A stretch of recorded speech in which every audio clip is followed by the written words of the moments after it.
What's up, y'all? Hope you're all well and in good spirits. Facebook blessed me with the 6-year-old memory.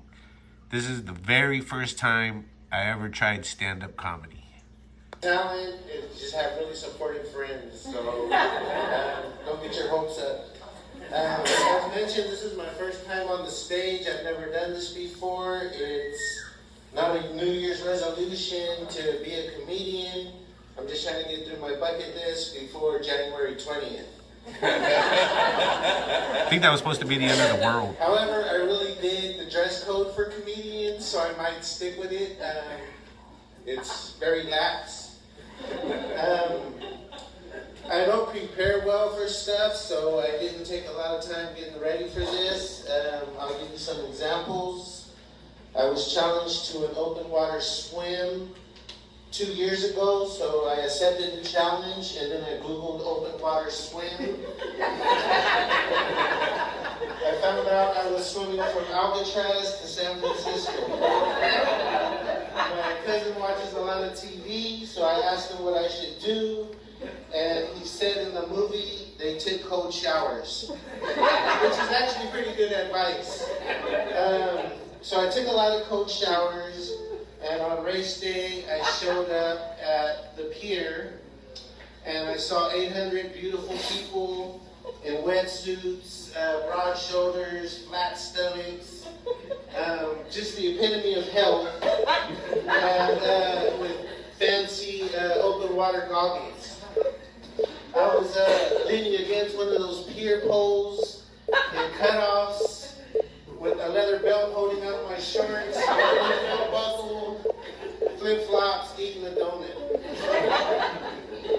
I felt the donut was a freebie because I was going to swim and burn it off anyways. So I almost wish I would have ate 2 donuts now. I really enjoyed doing that so much that I signed up for a triathlon, an Ironman triathlon. And right away, everybody started giving me advice on how to train. I'm sure some of them were probably writing jokes for me right now. And one of the suggestions was to do a smaller triathlon before I do the big one. And so I signed up for it, and I didn't prepare. I took a beach cruiser, thinking it wouldn't matter. It did matter because when I got there, the first 3 people I saw were brothers. One was 300 pounds, one was 400 pounds, and the other one was 500 pounds. So I got real arrogant in my head. And I thought, man, these poor guys don't know what they got into. They're competing against a guy that swam from Alcatraz, getting involved in last place. He signed up for an Ironman race. I hope I don't have to rescue him just to swim and swim slower. So I came in last place. And the 3 guys in front of me were those brothers. And I didn't know it at the time, but they have a fat boy category in some triathlons called Clydesdale. They had first, second, and third place. And they beat me on the bike portion. So I should have taken a nice bite.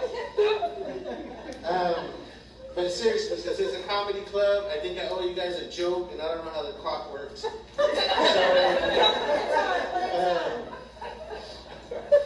So how can you tell if someone has done a marathon? The answer is you don't have to, because they'll tell you. And that's true, because people who do marathons and Ironman love to talk about it.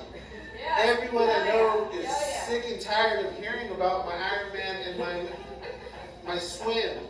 And then someone said, hey, you can go to the comedy club and sign up to talk about anything you want. So there's this Ironman I'm going to do that's coming up anyways. I don't know how much time, if I still got time. I could have delivered that much better looking at it now. The definition of a soldier is. You got a minute, bro? Okay. So this morning I watched Drugs Inc. And there's a homeless heroin addict talking about how rough it is growing up in his neighborhood and all the people he's lost to overdoses or murders.